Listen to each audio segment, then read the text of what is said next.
Good evening, everyone. It's about 6:30, so we're going to get started. I want to welcome you all and thank you for joining us tonight. My name is Sadi Ahmed, and I am the manager of programs here at the library. And we are really excited tonight because this is our 8th program for our Global Neighbor Series, which we have started to help educate people and we'll learn about the different cultures that make up our very diverse community. I do want to say that we have an exciting program planned for tonight. The previous 2 programs that we have done, we have managed to record them, so please do take, if you get a chance, go to our website and under pre-recorded programs, you can find them and take a look and learn about the countries. They're Laos, Pakistan, and India. So, and we're hoping to keep recording these moving forward so that people who are not able to make it or you want to watch it again, you're able to do that from our website. So, tonight, the presentation is really exciting, fun-filled program. We're going to start with the presentation, then we're going to move to some entertainment with some dancers from OLAS and the USAC groups, which are Organization of Latin America and the United Students of All Cultures from Elgin Community College. So we bring them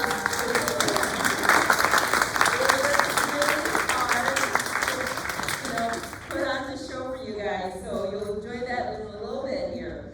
And then again, I also want to mention we have food samples, which is provided from Street Food Kings, better known as the Empanada Man. And a big thank you to the Elgin Police Department who sponsored the food for us tonight.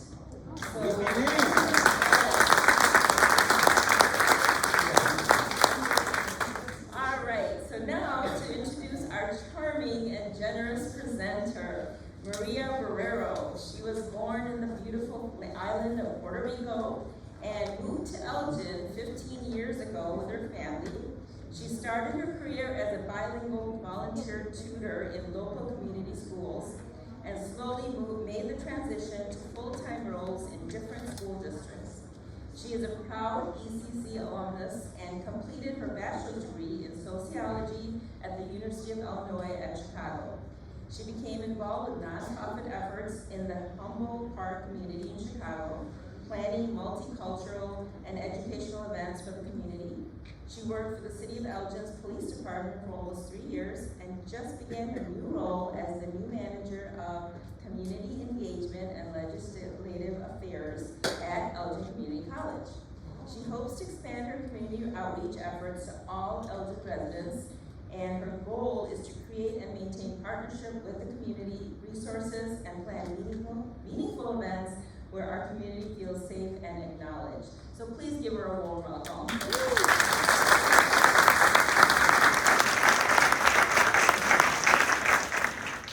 Good evening, buenas tardes. How is everybody doing today? Good? Awesome. Happy Hispanic Latino Heritage Month to my Latino people in the audience who are wonderful students. I'm really excited to be here. I would have never dreamed to be here 15 years ago when I had just gotten here from Puerto Rico. Obviously, I had a language barrier. I had a lot of different things happening at the same time, which I will share with you today, some of those experiences.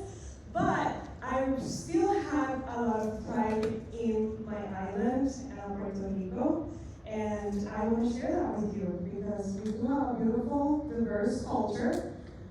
We represent three different races, which you will learn a little bit more during my presentation. But I did want to start by saying that in 25 minutes, I cannot cover the beautiful, diverse culture, music, food, traditions of these beautiful islands. So hopefully, this can be a sneak peek into your own learning experience. And if you see something that you love, you can come back to the library and learn more about it. Or you can watch some of the documentaries. And really what I'm here today is to share this beautiful culture, to share my hometown with you all. And I'm also really proud because I was a member of USAC when I was an ECC student. And it makes me really proud that currently the USAC president is half Puerto Rican, half Mexican, and I'm really proud of that. And we have amazing amazing students. I just met them a few weeks ago because I just started a new role. And they practice, they did all this effort for you all. So I think that's very meaningful and special. And it really shows that they're willing to learn about a different culture because not all of them are Puerto Rican. So I think that's really important, and that's really the message that we're going to try to share tonight, okay? Thank you. So I'm going to start.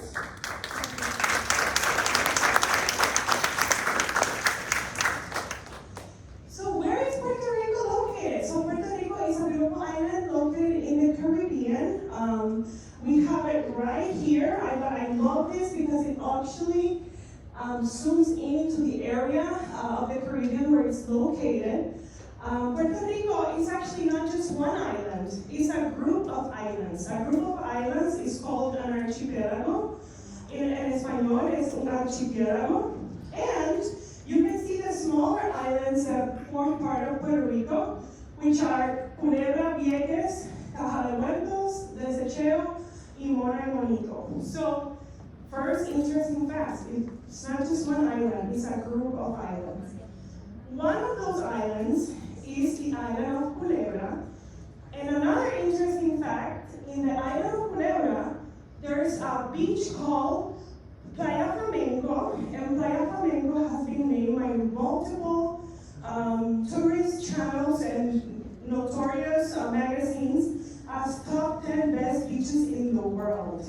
So I think that's beautiful. I mean, you can definitely see the beauty right there. And right now, what I want to do is, I know you're seeing pictures, but I want you to see a better visual of what the island has to offer, so I want to play this video for you.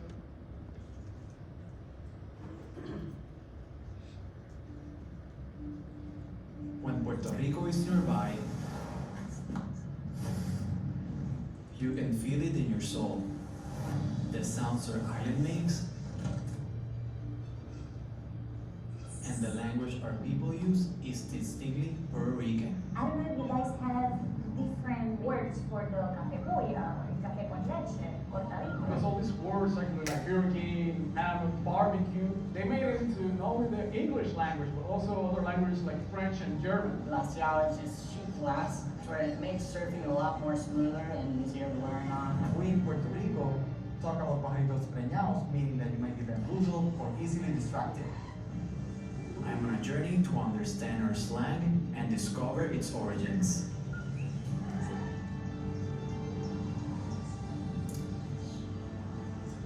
Here are Essence, Talk the Lingo. This is Sounds Like Puerto Rico.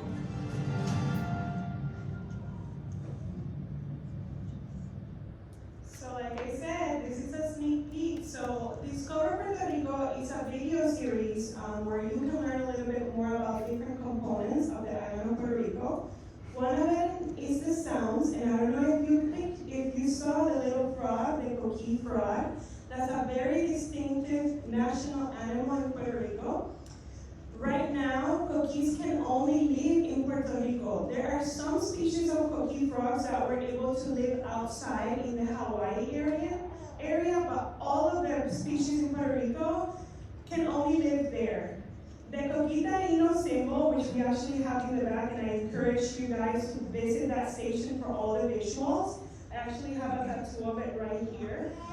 It's a very distinctive symbol for Puerto Ricans. So if you see this in the cars, if you see this in tattoos, it's because it kind of means like when you take a coquí outside of Puerto Rico, it's kind of sad, like something nostalgic. And it's just a national symbol that kind of identifies us in the Taino culture, which is one of the races that forms part of the Puerto Rican culture. So I think that's really important to know. It's a national symbol, like I said, and the national animal. So the culebra means snake. Culebra Island is also known as Isla Chiquita, and La Última Virgen, which is the last virgin, because it's positioned all the way up at the end of the U.S. Virgin Islands isles. So it's again, archipelago. Culebra is part of that group of islands that compromises and is called Puerto Rico. A few facts about Puerto Rico. Puerto Rico is a When you're born in Puerto Rico, you have U.S. citizenship. And a lot of questions that we always get is like, do you need a green card to go to Puerto Rico? How long does it take driving? You cannot drive to Puerto Rico. You have to take an airplane. But yes, traveling to Puerto Rico is actually like traveling to any other state. We use the same currency, so I encourage you, if you're interested, you should check it out. Most of the people in the island of Puerto Rico know both languages, English and Spanish. So a lot of times, a lot of the American tourists have a good time in Puerto Rico because they're able to use the same currency and they're able to use their language. Like I said, both Spanish and English are the official language of Puerto Rico. And check this out. The average temperature in Puerto Rico is 82 degrees year long. That's the average temperature. So it's a really warm tropical island. The current population is around 3.7 million Puerto Ricans. But something really interesting is that right now there are more Puerto Ricans living in the U.S. than in Puerto Rico. It's close to 4 million Puerto Ricans here in the U.S. Another thing that is really cool is that we actually created the piña colada. It's a really fun drink in Puerto Rico. They're some of the sweetest pineapples that you're ever gonna find. Some of us that grew up there also have parcha, which is passion fruit, limon, mangoes. And one thing that I love about going to Puerto Rico is the sweetness of the fruits. It's something that you don't get here. Like it's very fresh and unique. And then the Bacardí rum factory is one of the largest rum factories in the world, and it is located in Puerto Rico. Another really cool, interesting fact is that El Yunque National Rainforest is the only tropical rainforest in the United States. And again, it's located in Puerto Rico.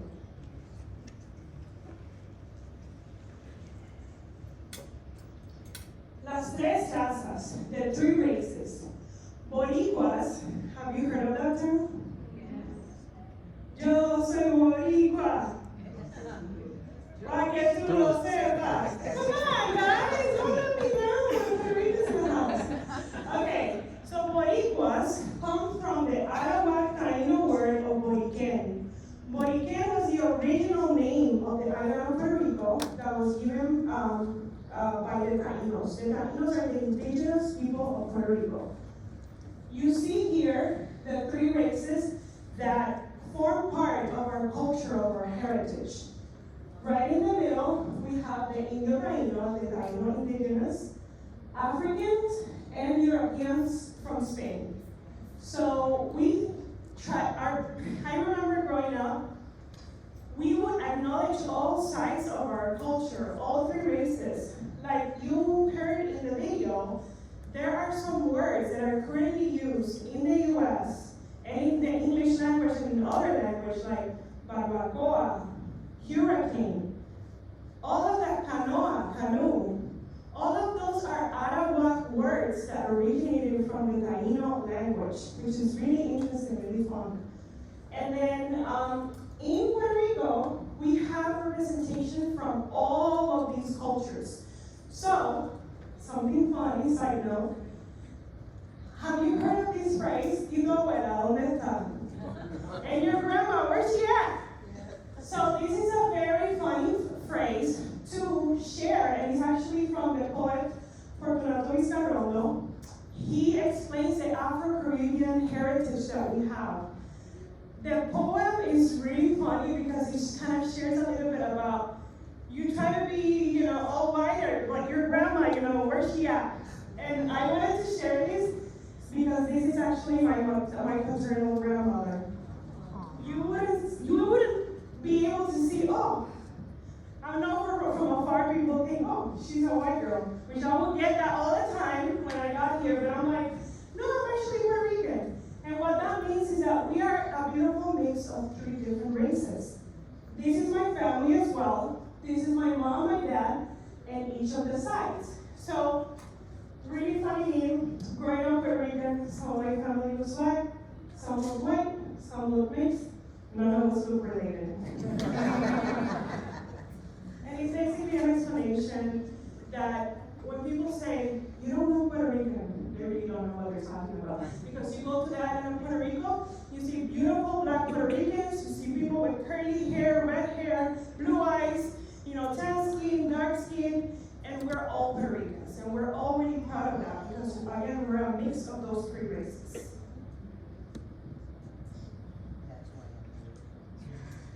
The capital of the island of Puerto Rico is San Juan. I was actually born in San Juan, but I was raised in Carolina.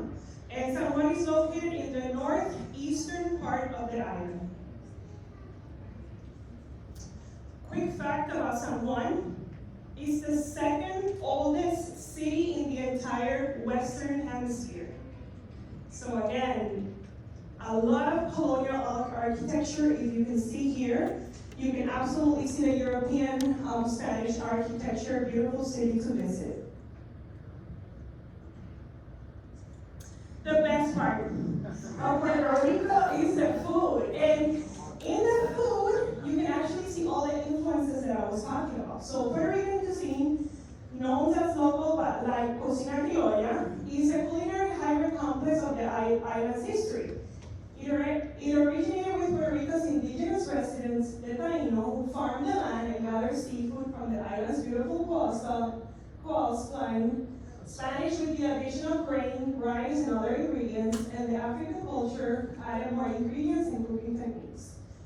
So if we see here, what is this? Lechon, pork.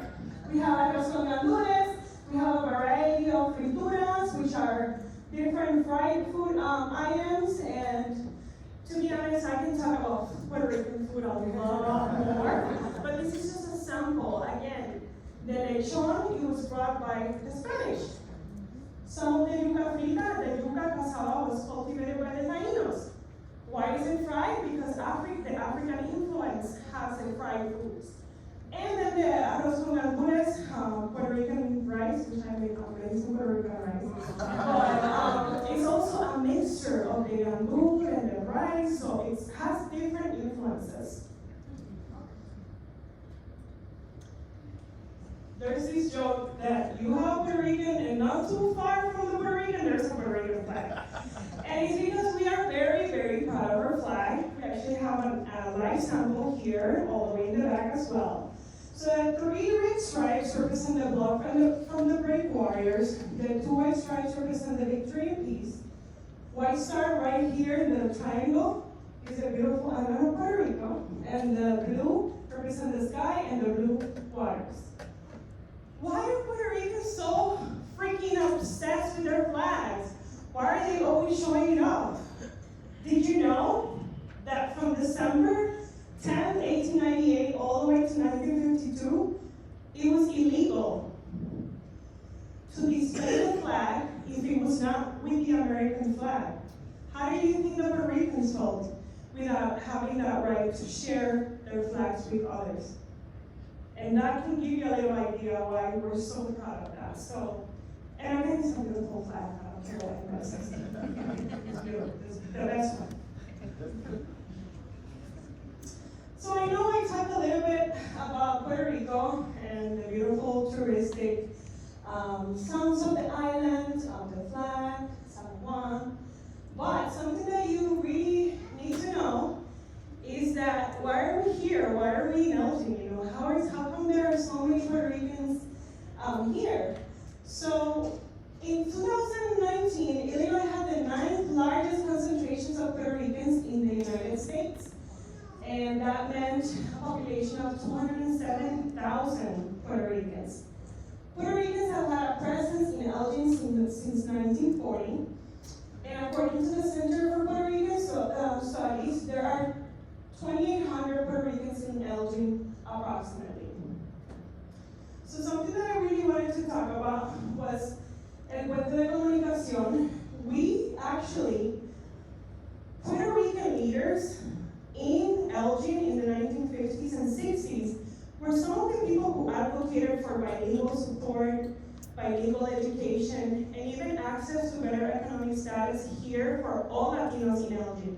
Something that really stood out for me Felix Santana, he's a leader from the Puerto Rican community in Elgin. He was born in Aguabo, Puerto Rico, and he organized a meeting downtown Elgin that gathered 600 both Puerto Rican and Mexicans to advocate for bilingual language support.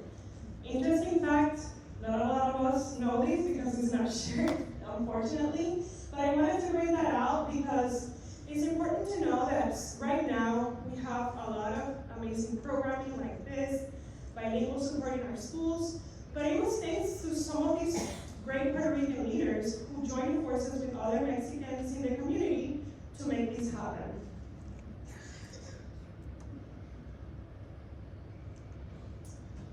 So, I came to Elgin in 2008. I remember my family was impacted by, a difficult financial situation in the island, and my mom was offered a job through the school district 246. Another interesting fact, Puerto Rican educators in the city of Elgin, they're really high. There are very high numbers of Puerto Rican educators in the district 246 because at one point, the U46 district hired Puerto Ricans in the island, my mom being one of them. So it was 2008, and I was graduating high school, and my mom sat us down, all my siblings and I, and told us, we're gonna go to Elgin, we're gonna move to Elgin. And I remember looking around to my sisters, and we kind of all started crying, saying, where is Elgin? I've never heard of that place before. And my mom started explaining to us that there's a really nice district that is willing to accommodate us, and we're gonna move. We're gonna leave all of our family behind, and obviously, to be honest, looking back at it, it was a little traumatic to move like that. But it really did open a lot of opportunities for me and my family. And one of them was the opportunity to be an ECC student. So I was 18 years old. I got to Elgin Community College. I joined USAC, United Students of All Cultures. And less than a year after, we were already having Puerto Rican there at ECC. We gathered a bunch of Puerto Rican students, and we said, let's do something to celebrate our culture, and let's organize, let's share our beautiful music, our beautiful food. And we had amazing advisors that helped make that happen. Arturo Vasquez is actually still at ECC to this day. He was one of the first people I met here in Elgin, and he was my counselor, and he inspired me to continue my education, get some scholarships, and he told me, if I did it, you can do it. So I think in order to see yourself somewhere and go far in life, you need that type of mentorship in your life. So that's why I kind of wanted to give back, and 12 years later, I'm at ECC now, kind of doing the same with the students. So really good experience. I was able to share my culture. And then after that, college life and beyond. So in 2011, 2010, I was introduced to this wonderful organization called the Puerto Rican Heritage Organization. And today, I actually have one of the past board members here with me. His name is Bill Feliciano. Bill Feliciano has been actually involved in over 3 dozen non-for-profits in the city of Elgin. He's a proud Puerto Rican, and he's going to share a little bit about his life story and how does that compare to mine being a Puerto Rican born in the island. Maria and I represent really two different kind of Puerto Ricans. I was born and raised here in Elgin. I tend to think English. I speak English, obviously, primarily. I write English, and whenever I do any Spanish, it's always this little translation going on in my head, which isn't always great. My family came here in 1958, and I was born 4 years later. So I've been around here a long time, but honestly, I didn't really get into my culture until I actually spent 10 years in Southern California, which, was mostly Mexican, not really Puerto Rican. My delight when I saw a car with the Puerto Rican flag, and I yelled out, Boricua! And they shouted back. Immediately I was embarrassed because I thought, I don't even know what Boricua means. And why did they say that? And that started my journey to learn a lot more about my culture, the music, the food. Up until then, I was rock and roll, Led Zeppelin, Black Sabbath kind of guy. And then I had to learn a little bit more, and I still, to this day, it's an enduring thing. So when I came back from California, was when I got involved with the Puerto Rican group, as well as a few others in Elgin. At that time, we had 3 groups. We had the Elgin Puerto Rican Parade Committee, We had La Nueva Cívica, which was a scholarship-based program, and we had the Elgin Puerto Rican Museum. And a lot of people would serve the boards in each. And I get to think of, why do we have like 3 separate groups, 3 separate board of directors, 3 separate bylaws? We should probably just have one and, pool our resources. So a few years later, we decided to create the Puerto Rican Heritage Organization, which combined everything. We became a 501c3, super excited about being tax exempt and really making an impact, continued impact in Elgin. The Puerto Rican Parade Committee started in 1992. I came back from California in 97, so they were already rocking and rolling, frankly. And the last queen that we ever had officially is our very own Maria Moreno. So super proud of her. She's an unbelievable lady. But that's kind of the background of what we did here in Elgin. It was existing before I came, but when I came, I really felt like family. It was a great mix of first generation Puerto Ricans and second and third generation. Although all those meetings were always in Spanish, and admittedly, it was a little tough sometimes. They say, hey, one lady says, oh, we should have a walkathon for a fundraiser. I'm like, walkathon? Who said, yeah, walkathon? Yeah, whatever. How did I know that's the English word, actually, it's a Spanish word. But we have Edna Russo. Edna used to be on the board as well. I'm not sure whether you were ever on the board, but it's really a pleasure to be here. Thank you, everyone, for coming. I'm super impressed with the number of people here today, and I hope that you learned something here today. Thank you, Maria.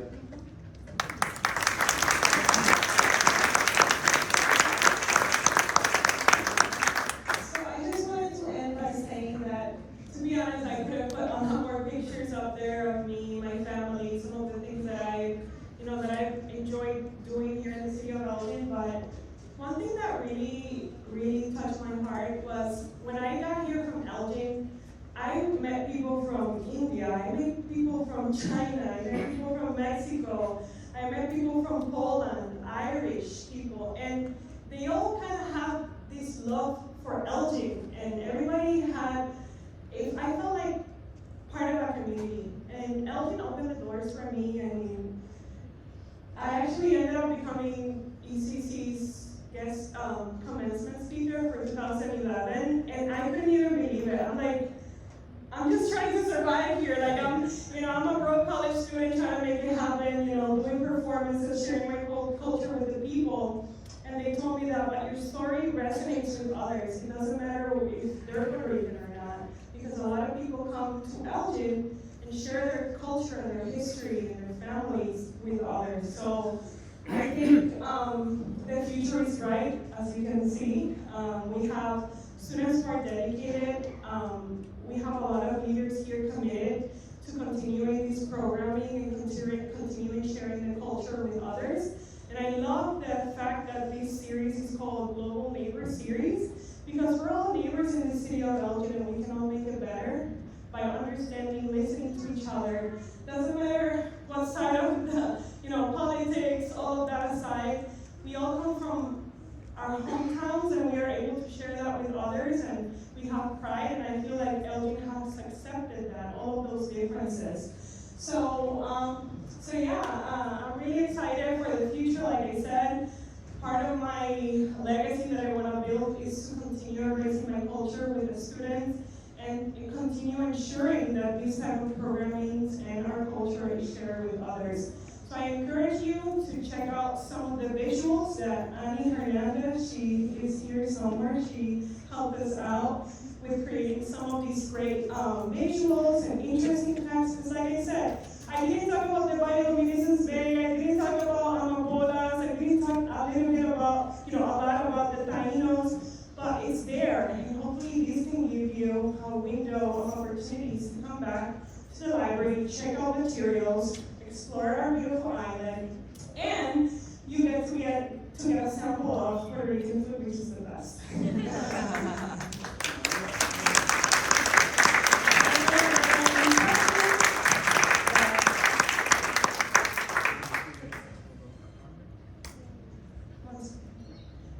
Any questions from the audience? I know you heard a lot of information. I do have one more video that I wanted to share with you before we move on to our presentation, our artistic presentation. But I just wanted to know, do we have any questions? Yes. Does the Puerto Rican Museum still exist in Elgin? No, No? no, we combined it with the Puerto Rican Heritage Organization. Okay. And sadly to report that a lot of the assets we had were being stored in a basement, which ended up getting flooded, and it, you know, we were able to save some, but no. Any other questions? Yes. I noticed the gentleman has a shirt and basically born. Can you tell us about that? Yeah. Yeah. And the question was about the guayabera that you That's some fashion now. No, it's a guayabera, and you find it not just in Puerto Rico, you find it in a lot of more countries. Cuba that has them, Mexico has them, and they're really popular because they're not quite as informal, they're not super formal, but they keep you super cool in some of that hot weather. That's about it. Anybody else? Alright, so I'm going to share the last final video before I leave the stage and I give it up to our awesome students. And it's something that it's close to my heart because I think in the Puerto Rican community and we often celebrate and glamorize, the Spanish tradition and the Latino tradition because it's awesome. Again, they're all three races. But I think one of the main connections that I had when I moved to Chicago with my family was the connection back to my Afro-Caribbean roots. And the Afro-Caribbean roots are mostly expressed by the dance La Bomba Ibreña, and it's an Afro-Caribbean dance and music genre that is the traditional Puerto Rican dance and music. So I know you wanted me to come up here and say Bob Bunny and all this, and that's great. He's an awesome, he's out there breaking records, and that's awesome. But originally, and something that we need to keep in mind, is that in Puerto Rico, there was a strong Afro-Caribbean presence, and I want to dedicate that because I have heritage from the West Cameroonian community in Africa. My dad is an Afro-Puerto Rican, my grandma is a Black Puerto Rican, and I wanted to kind of dedicate these few minutes to share that aspect with you. Thank you.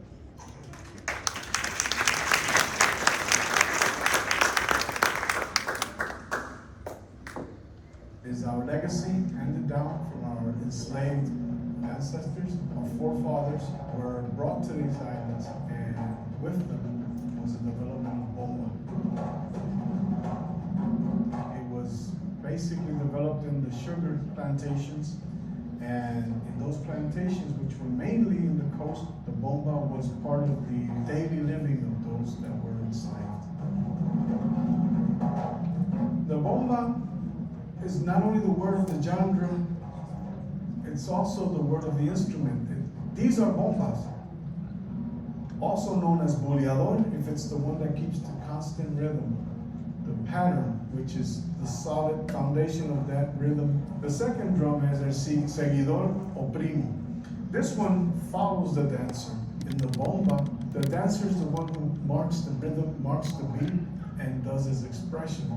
As the bass continues to fade, constant rhythm, it is the improvisations of the primo what makes it different and exhilarating. Men in bomba, it's more of an expression of prong movements, of southern steps, and I would say an expression of whatever they can do to mark the song with jerks, with steps, with movement. Women use their skirts. In the old days, it was very shy. It was subtle movements, it was very small movements.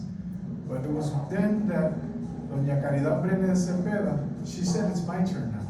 And she started using the skirt in a much more aggressive manner.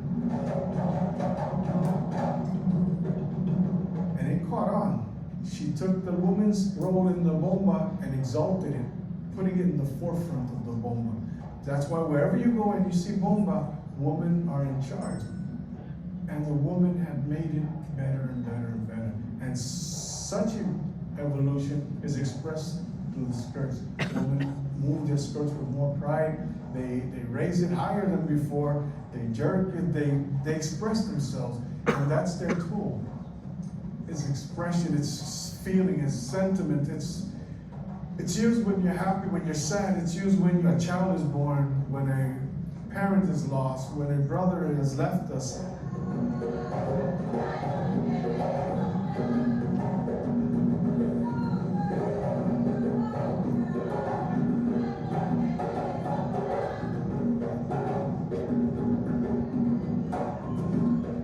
Every Saturday, the first Saturday of every month, we get together in Plaza de Armas. We just gather 3 drums and we start playing bomba. And then it's 4 drums, 5 drums, 6, 10, 12, sometimes up to 20 plus drums are gathered there. And people can just come on, dance whatever they feel, improvise. Some can say, please can I sing? And we let them sing, we let them dance, we let them all join. If you ever come to Puerto Rico, I invite you, and you should come. And you should seek out bomba. You should learn from it. You will have an experience of your lifetime. You will feel it. It'll come slowly through your feet, and your hips will start gyrating, and you will start dancing bomba. And you can even join us every Saturday in Plaza de Armas. You can dance bomba, sing bomba, and you're welcome to make bomba yours.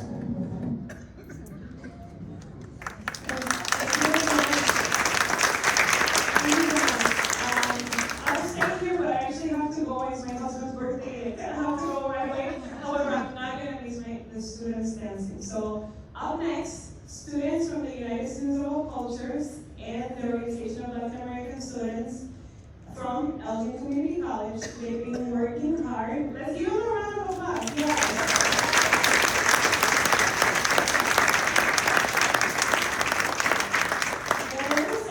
This has been an effort that has been done in less than 2.5 weeks. Some of these students were studying for classes, studying for exams. In their free time, they were taking some time to practice and share this with you. Like I said, not all of them are Puerto Rican, but that makes it even more special because they're willing to learn, they're willing to embrace our beautiful culture, and they will share a few words with you. They will present a little bit about the history of each of the genres presented.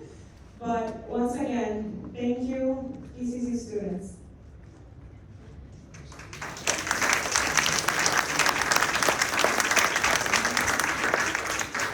Hello everyone, I hope you guys are having a good day today.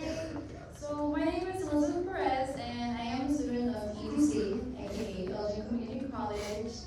I'm really excited to be here with everyone, Olas and USAC. I hope you guys really enjoy this performance. Just a little info about me, I'm half Puerto Rican and half Mexican, and I'm actually really glad I'm here because I want to connect with my roots more. And then I hope you guys really like this. Today we will be performing 3 dances, as it's been said, salsa, bomba, and merengue. But first, let's get a little bit more insight about salsa. So salsa originated in Cuba and Puerto Rico. Salsa dancing has a history of being cultivated into its own style within the Latino community in New York.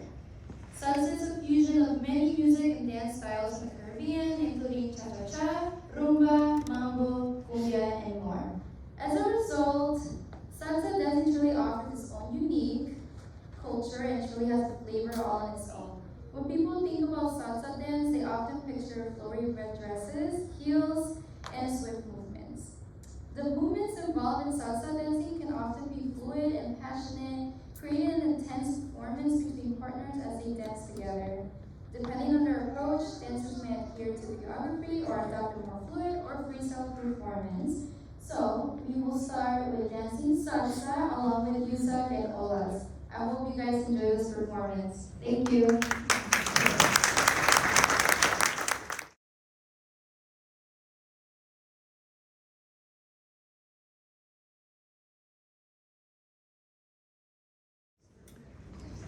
Hello everyone, I hope you guys enjoyed our rendition of salsa. I'm Seth Hernandez, I'm the president of USAC. Firstly, I just want to thank everyone for working so hard. My mom was actually the one who made the thing back there, the poster. So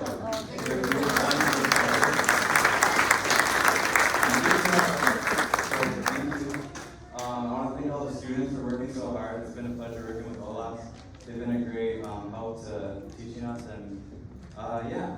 So next, we have another dance. This dance is bomba. It is both a traditional dance and a musical style of Puerto Rico. Its origins are rooted in the island's history of African slavery, but today has evolved into a community expression of Puerto Rican culture. While bomba can be used as a generic name for a number of rhythms, it is truly about a creative, interactive relationship between dancers, percussionists, and singers. Today, it's practiced as a communal activity in its centers of origins in Loíza, Santa Cruz, Mayagüez, and Ponce. Also, Puerto Rican migrants have brought the tradition to some parts of the U.S. mainland. Okay, so now we're going to have our first presentation of bomba.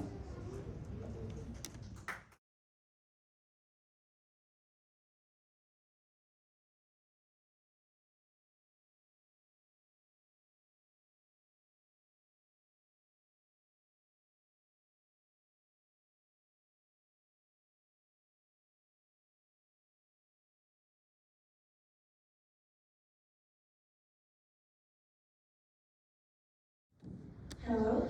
Good night, everyone. My name is Fernanda Gomez Garcia, and I'm the president of the Organization of Latin American Students at LG Community College.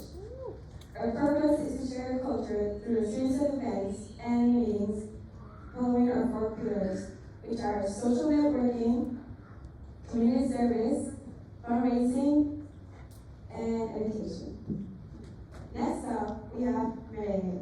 Oh, I'm sorry. In behalf of all us in USAC, we would like to thank Sally Ahmed and Maria Borrero for the opportunity that they gave us, and to everyone at Gay Golden Library for having us here today.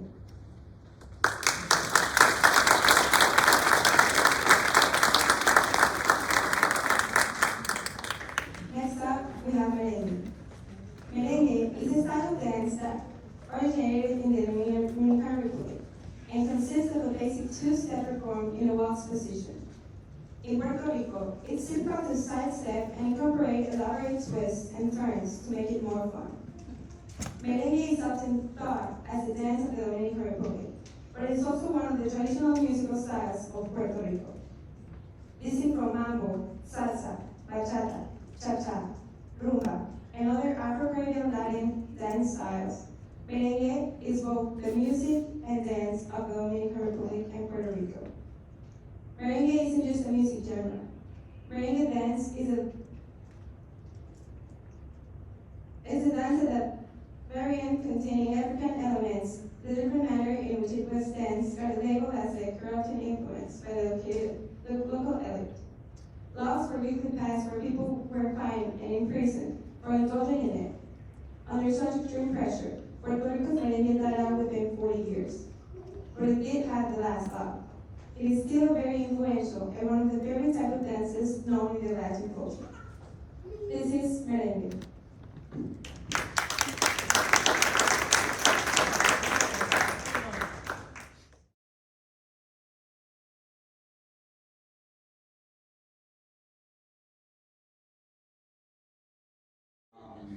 We're really grateful that you guys have it here. Thank you, Sadia, Maria, the whole Gal Gordon team.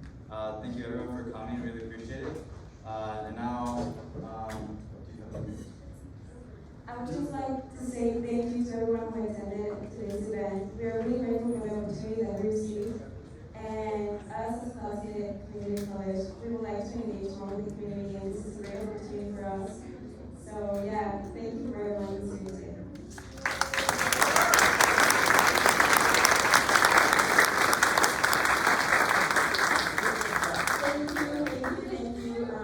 Thank you again for these wonderful group of students who came out there and gave their time and effort for this great performance. And I thank you all for joining us. Again, there's some samples of food back there. Hopefully we'll be able to give everyone who wants to try some, take some to go. And again, thanks again, and have a great evening, everybody. And we do have